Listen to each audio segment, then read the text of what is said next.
C ಇಲ್ಲಿ ನಾನು ಕಾನೂನು ಪ್ರಕಾರ ಮಾತಾಡ್ತಿಲ್ಲ, ಕಾನೂನು ಯಾವುದು ಕಾನೂನು ವಿರುದ್ಧ ಮಾನವೀಯತೆ ದೃಷ್ಟಿಯಿಂದ, ಆ ದೃಷ್ಟಿಯಿಂದ, ಒಂದು ಜವಾಬ್ದಾರಿ ಅನ್ನೋ ದೃಷ್ಟಿಯಿಂದ ಅಷ್ಟೇ.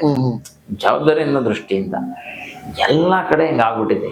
ನನ್ಗೆ ಎಷ್ಟೊತ್ತು ನಾವೇನು ಇನ್ನೇನು ಅದಕ್ಕೆ ಏನ್ ಮಾಡ್ತಾರೆ ಇವರೆಲ್ಲ, ಯಾವ್ದೋ ಒಂದು ಅಡ್ವರ್ಟೈಸ್ಗಳು ಕೊಡ್ತಾರೆ, ಏನೋ ಮಾಡ್ತಾರೆ ಹೊಟ್ಟೆಪಾಡಿಗೆ. ಈ ಕಾಂಡಮ್ ಅಡ್ವರ್ಟೈಸ್ ಹಾಕೊಡು, ಡೇಟಿಂಗ್ ಆಪ್ ಅಡ್ವರ್ಟೈಸ್ ಹಾಕೊಡು, ಬಟ್ ಅದು ರಿಯಲ್ ಫೇಕ್ ಅನ್ನೋದು ಗೊತ್ತಿರಲ್ಲ ಅವ್ರಿಗೆ. Game advertise, online game advertise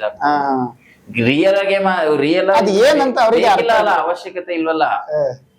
real fake ಅನ್ನೋದು ದೊಡ್ಡವರೇ ನೋಡ್ತಾ ಇಲ್ಲ. ದೊಡ್ಡ ದೊಡ್ಡ ರಮ್ಮಿ ಗೇಮು ಅನ್ಕೊಂಡು, ಜಂಗ್ಲಿ ಗೇಮು ಅನ್ಕೊಂಡು ಅಡ್ವರ್ಟೈಸ್ ಮಾಡುವಂತ ದೊಡ್ಡ ದೊಡ್ಡ ಕೋಟಿಗಟ್ಲೆ ಬಿದ್ದೈತೆ ಅನ್ನೋರೇ ಕೇರ್ ಮಾಡಲ್ಲ. ಪಾನ್ ಪರಾಗ್ ತಿನ್ನಿ, ವಿಮಾನ ತಿನ್ನಿ, ಅದು ಏನೋ ತುಟಿಗೆ ಇದಾಕೊಳ್ಳಿ, ಅದು ಇದು ಕೇಸರಿ ಏನದು ಬಾಯಿಲಿ ಹಾಕೊಳ್ಳೋದಕ್ಕೆ, ಎಣ್ಣೆ ಹೊಡೆಯೋದಕ್ಕೆ, ನಮ್ಮ ಆನ್ಲೈನ್ ಗೇಮ್ ಆಡೋದಕ್ಕೆ ದೊಡ್ಡ ದೊಡ್ಡ ಕೋಟಿಗಟ್ಲೆ ಬಿದ್ದಿದೆ. ಅವ್ರಿಗೇನ್ ದುಡ್ಡು ದರಿದ್ರ ಇಲ್ಲ ಅನ್ನೋರೇ ಗೌರ್ಮೆಂಟ್ ಮೇಲೆ ಹೇಳ್ಬಿಟ್ಟು ಮೋದಿ ಬ್ಯಾನ್ ಮಾಡ್ಲಿ, ಸಿದ್ದರಾಮಯ್ಯ ಬ್ಯಾನ್ ಮಾಡ್ಲಿ, ನಮ್ಗೇನೋ ಗೌರ್ಮೆಂಟ್ ಬ್ಯಾನ್ ಮಾಡೋವರೆಗೂ ಮಾಡ್ತೀವಿ ಅನ್ನೋ ತರ ಏನೇನೋ ಕಾರಣ ಕೊಟ್ಕೊಂಡು ಅವರೇ ಬೆಟ್ಟಿಂಗ್ ಆಪ್ ಗಳನ್ನ, ಆನ್ಲೈನ್ ಗೇಮ್ ಗಳನ್ನೆಲ್ಲ ಪ್ರಮೋಟ್ ಮಾಡ್ತಾರೆ ಹಣಕ್ಕೋಸ್ಕರ.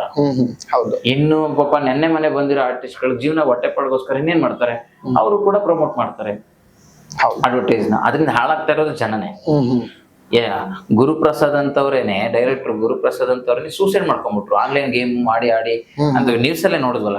ನಾನೇನು ಒಟ್ಟಿಸ್ಕೊಂಡು ಹೇಳ್ತಿಲ್ಲ, ನ್ಯೂಸ್ ಅಲ್ಲಿ ಬರುತ್ತಲ್ಲ, ಬಂದಿತ್ತಲ್ವಾ.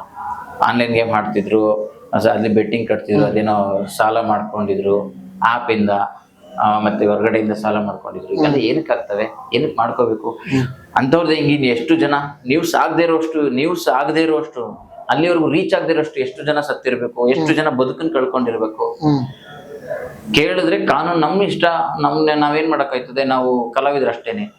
ಕಲಾವಿದ್ರಷ್ಟೇ ಅಂದ್ರೆ ನೀನ್ ಅಷ್ಟು ವರ್ಷದಿಂದ ಒಂದು ಎಷ್ಟು ಸಿನಿಮಾಗಳು ಮಾಡ್ಕೊಂಡ್ ಬಂದಿದ್ಯಾ, ನೀನ್ ಫಾಲೋವರ್ಸ್ ಅಷ್ಟು ಕೋಟಿ ಜನ ಇದ್ದಾರೆ, ಜವಾಬ್ದಾರಿ ಬೇಡವಾ ನಿನಗೆ?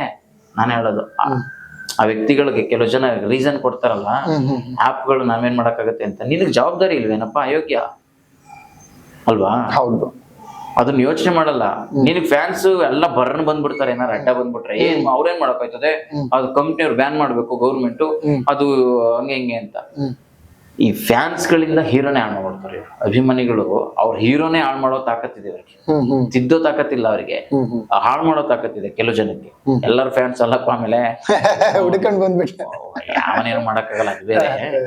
ನಾನು ಹೇಳಿದ್ದು ಎಲ್ರು ಫ್ಯಾನ್ಸು ಎಲ್ಲರೂ ಅಲ್ಲ, ಕೆಲವು ಜನದ ಮೈಂಡ್ ಸೆಟ್ ಕಿತ್ತಾಕಿ ಅಷ್ಟೇ. ವ್ಯಕ್ತಿಗಳಿಗೆ ಹೇಳ್ತೀನಿ, ಫಸ್ಟ್ ನಾವು ಸರಿ ಇದ್ರೆ ಎಲ್ಲ ಇಡೀ ಪ್ರಪಂಚನೇ ಸರಿ ಇರುತ್ತೆ. ಅವರು ಏನಂದ್ರೆ ಅಭಿಮಾನವನ್ನ ತುಂಬಾ ಪ್ರೀತಿಯಿಂದ ಪ್ರೀತಿಸ್ತಾರಲ್ಲ, ಆ ಪ್ರೀತಿ ಅನ್ನೋದು ಎಲ್ಲಿವರೆಗೂ ತಗೊಂಡೋಗ್ಬಿಡುತ್ತೆ ಅಂದ್ರೆ ನೆಗೆಟಿವ್ನು ಪಾಸಿಟಿವ್ ಆಗಿ ಕನ್ವರ್ಟ್ ಮಾಡ್ಕೊಳ್ಳೋಷ್ಟು ಮಟ್ಟಕ್ಕೆ ಹೋಗುತ್ತೆ. ಹಂಗ ಹೋಗ್ಬೇಡಿ ಅಂತ. ಈಗ ನಾನು ಉದಾಹರಣೆಗೆ ಯಾರನ್ನಾದ್ರೂ ಇಷ್ಟಪಡ್ತೀನಿ ಅಂದ್ರೆ, ನಾನು ಅವ್ರನ್ನ ಇಷ್ಟಪಡೋದು ಅವರು ಕೇವಲ ಅವ್ರ ಟ್ಯಾಲೆಂಟ್ ಇದಾರೆ ಅಂತಲ್ಲ, ಅವ್ರ ಇಂಥ ಹಲ್ಕ ಕೆಲಸಗಳು ಮಾಡಲ್ಲ ಅನ್ನೋ ದೃಷ್ಟಿಯಿಂದ. ಮಾಡಿದ್ರು ತಿದ್ದುತ್ತೀನಿ, ಅವ್ರ ಅಭಿಮಾನಿಯಾಗಿ ಇದ್ಕೊಂಡು ತಿದ್ದಿಸ್ಬೇಕು. ಸರ್ ಹಿಂಗ್ ಮಾಡ್ಬೇಡಿ, ಹಿಂಗೆ ಅಷ್ಟು ಆತರ. ಈಗ ಏನು ಮಾಡಕ್ಕಾಗಲ್ಲ, ಅವ್ರಿಗೂ ಕೋಟಿಗಟ್ಲೆ ಬಿಸ್ನೆಸ್ ಇರುತ್ತೆ, ಕಮಿಟ್ಮೆಂಟ್ ಇರುತ್ತೆ. ಅದಕ್ಕೆ ಯಾವ್ದೋ ಆಪ್ಗಳನ್ನ, ಯಾವ್ದೋ ಗೇಮ್ಗಳನ್ನ, ಕೆಲ್ಸಕ್ಕೆ ಬಾರ್ದಿರೋ ಪ್ರಾಡಕ್ಟ್ ಗಳನ್ನೆಲ್ಲ ಅಡ್ವರ್ಟೈಸ್ ಮಾಡ್ತಾರೆ. ಬೇಕಾದ್ರೆ ಒಂದ್ ಕಡೆ ಪಕ್ಷ ಬೇರೆ ಬೇರೆ ಅಡ್ವರ್ಟೈಸ್ಗಳನ್ನ ಒಪ್ಕೊಂಡ್ಬಿಡ್ಬೋದು.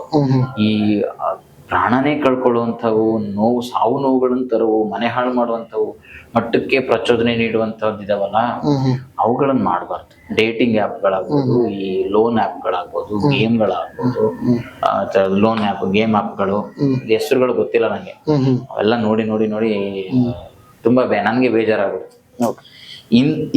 ನೀವ್ ಇದನ್ನ ಕೇಳಿದ್ರಲ್ಲ, ನೀವ್ ಯಾಕೆ ಕಾಣಿಸ್ಕೊತಿಲ್ಲ ಅಂತ. ಈ ತಿರ್ಕೆ ಶೋಕಿ ಮಾಡಕ್ ನಾನು ಯಾಕೆ ಬರ್ಬೇಕು? ನಾನೇ ಯಾಕೆ ಆಕ್ಟಿವ್ ಆಗಿರ್ಬೇಕು ಸೋಷಿಯಲ್ ಮೀಡಿಯಾದಲ್ಲಿ? ಸಿನಿಮಾ ಜಗತ್ತಿನ ಕ್ಷಣ ಕ್ಷಣದ ಸುದ್ದಿಗಾಗಿ SS TV ನಿಮ್ಮೊಂದಿಗೆ.